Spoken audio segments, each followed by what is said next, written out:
Hello दोस्तों, आज का हमारा टॉपिक है माइटोकॉन्ड्रिया। हम लोग आज पढ़ने वाले हैं माइटोकॉन्ड्रिया, इसके हिस्ट्री के बारे में जानेंगे। पहला पहला साइंटिस्ट थे जिनका नाम एल्बर्ट वॉन कोलिकर था। उन्होंने 1857 में पब्लिश किया था और उन्होंने देखा था कि माइटोकॉन्ड्रिया एक मसल सेल ऑफ इंसेक्ट में पाया जाता था। और सबसे पहले इन्होंने ही ऑब्जर्व किया था कि मसल सेल ऑफ इंसेक्ट में ही माइटोकॉन्ड्रिया पाया जाता है। बहुत सारा अगर वर्क करता है इंसेक्ट तो मसल सेल उतना ही माइटोकॉन्ड्रिया की ज़रूरत होता है। पहला साइंटिस्ट ये थे। दूसरे साइंटिस्ट का नाम था, जो डिस्कवरी किए थे माइटोकॉन्ड्रिया का, वो साइंटिस्ट का नाम था रिचर्ड अल्टमैन एंड फ्लेमिंग। वो डिस्कवर किए थे माइटोकॉन्ड्रिया के, बट दोनों ने अलग अलग नाम दिए थे। रिचर्ड अल्टमैन ने कहा था कि ये एक बायोब्लास्ट है इन 1890 में, और फ्लेमिंग ने कहा था कि ये एक फिला है।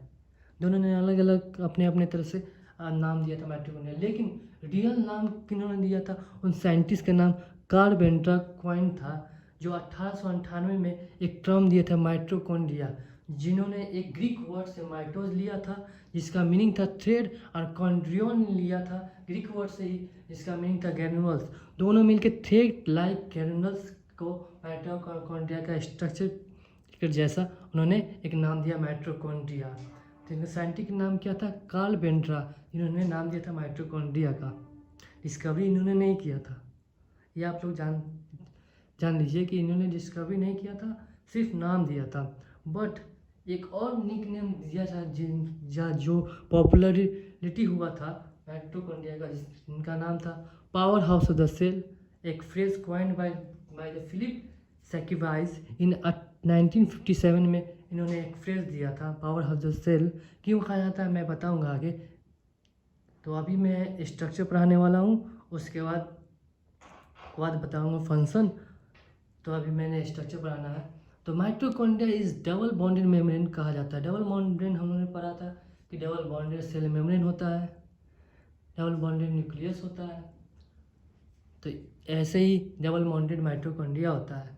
It is rod shape like, एक पिलर के शेप लाइक स्ट्रक्चर है इसका, इसलिए रॉड शेप लाइक स्ट्रक्चर कहते हैं। ये सिर्फ यूकेरियोटिक सेल में ही पाया जाता है। माइटोकॉन्ड्रिया ओनली यूकेरियोटिक सेल में ही पाया जाता है। जिस सेल में न्यूक्लियोलस प्रेजेंट हो उसी सेल में माइटोकॉन्ड्रिया भी प्रेजेंट होगा, इसलिए इसको यूकेरियोटिक सेल बोलते हैं। जिसमें माइटोकॉन्ड्रिया ना हो उसको प्रोकैरियोटिक सेल कहेंगे। तो it found in both animal and plant cell. Mitochondria दोनों में पाया जाता है, एनिमल में भी पाया जाता है, प्लांट में भी पाया जाता है। इसका साइज हुआ range 0.5 to 1 micrometre in diameter. इसका साइज यही हुआ, इसका size 0.5 to 10 micrometre in diameter है। अब जानेंगे कि माइटोकॉन्ड्रिया का स्ट्रक्चर क्या के बारे में हम बता रहा हूँ देखिएगा। ये एक माइटोकॉन्ड्रिया का डायग्राम मैंने बनाया था। इस सेल का नाम बाहरी लेयर जो है, जो आउटर मेम्ब्रेन को नाम दिया गया है आउटर मेम्ब्रेन, और जो इनर वाला है ये इसको इनर मेम्ब्रेन कहते हैं। क्रिस्टई होता है क्या जानते हैं? एक क्रिस्टई जो होता है, जैसे हम लोग ने कभी पर्दे को देखा है, जब हम लोग पर्दे को लगाते हैं कभी हैंगर में, तो पर्दा को कभी भी फ्लैट एक सरफेस पे नहीं लगाते हैं, हमेशा थोड़ा सा फोल्ड टाइप पे स्ट्रक्चर उसका रहता है ये पर्दा का। वैसे ही ये फोल्डिंग लाइक स्ट्रक्चर, ये जो फोल्डिंग लाइक स्ट्रक्चर जो बना हुआ है, समझिए कि एक पर्दे के जैसा है फोल्डिंग लाइक स्ट्रक्चर। इस फोल्डिंग लाइक स्ट्रक्चर को ही कहते हैं क्रिस्टई। तो क्रिस्टई हम लोग बताया कि एक पर्दे के स्ट्रक्चर, पर्दा कभी भी सीधा नहीं रहता है, हमेशा फोल्डेड रहता है। उस स्ट्रक्चर को क्रिस्टई मान लीजिए। क्रिस्टई लाइक स्ट्रक्चर ये हुआ, फोल्डेड लाइक स्ट्रक्चर जो होता है उसको क्रिस्टई बोलते हैं। तो क्रिस्टई जो स्पेस होता है form by in folding of inner membrane. ये फॉर्म कैसे होता है स्पेस? हमेशा इनर मेम्ब्रेन जो इनफोल्डेड रहता है, जैसे पर्दा रहता है, वैसे ही ये फॉर्म करता है क्रिस्टई स्पेस। अब a jelly like material present inside the inner membrane space is called matrix. एक जेली लाइक स्ट्रक्चर जो भी प्रेजेंट होगा इनर मेम्ब्रेन स्पेस में उसको मैट्रिक्स कहेंगे। मैट्रिक्स में डीएनए रहता है। डीएनए कैसा रहता है? अपना डीएनए रहता है, माइटोकॉन्ड्रिया का अपना डीएनए है, राइबोसोम भी अपना है, प्रोटीन भी अपना है, स्पेशलाइज प्रोटीन भी इन्हीं का अपना है, ग्रेनुलस भी अपना है इन्हीं का। तो मैट्रिक्स का बहुत सारा इंपॉर्टेंट वर्क है यहाँ पे। डीएनए डीएनए एक सर्कुलर डीएनए रहेगा। ये जो जो भी है प्रेजेंट यहाँ पे, ये सब ये सर्कुलर डीएनए रहेगा। ये क्यों रहता है? इसको इंडिपेंडेंट डीएनए कहा जाता है। ये इसका खुद का मर्जी का डिवीज़न होता है, किसी के इजाज़त की ज़रूरत नहीं है, ये खुद ही इंडिपेंडेंटली डिवीज़न करता है। और राइबोसोम खुद का सिंथेसिस करता है प्रोटीन, इसका खुद का राइबोसोम है, खुद का एटीपी सिंथेसाइज करता है। मैट्रिक्स में एक स्पेशलाइज प्रोटीन दिया गया है जो सिर्फ अगर हम लोग जानेंगे पोरस, यहाँ से तो आराम से कोई मटेरियल या सब्सटेंस इंटर कर जाएगा आउटर मेम्ब्रेन से, लेकिन इनर मेम्ब्रेन के अंदर नहीं आ पाएगा। इस इनर मेम्ब्रेन के लिए कुछ प्रोटीन है, स्पेशलाइज प्रोटीन, जिसको नाम दिया गया है पोरस प्रोटीन। पोरस प्रोटीन जो थे, इस मान लीजिए कि ये पोरस प्रोटीन है, पोरस प्रोटीन है, पोरस प्रोटीन। इस पोरस प्रोटीन के ही द्वारा कोई भी मटेरियल इंटर कर सकता है सेल की इजाज़त के बिना। जैसे वहाँ पे हम लोग पढ़े थे सेल मेम्ब्रेन में कि उसके इजाज़त के बिना नहीं आ सकते, वैसी पोरस है इसके प्रोटीन के द्वारा ही अंदर आ सकता है, बिना इजाज़त के नहीं आएगा। वैसे ही हम लोग आगे पढ़ते हैं। इनर मेम्ब्रेन स्पेस क्या होता है? The space between outer membrane and inner membrane is called inner membrane space. जो स्पेस है, जो आउटर मेम्ब्रेन और इनर मेम्ब्रेन, ये दोनों जो स्पेस है उसको बोलते हैं इनर मेम्ब्रेन स्पेस। जो स्पेस प्रेजेंट है inner membrane and outer membrane के बीच का स्पेस को उसी को बोलते हैं inner membrane space. Inner membrane space infold forming a compartment cristae increase the surface area. अब ये बताइए कि क्रिस्टई का स्ट्रक्चर क्यों बनाया गया है?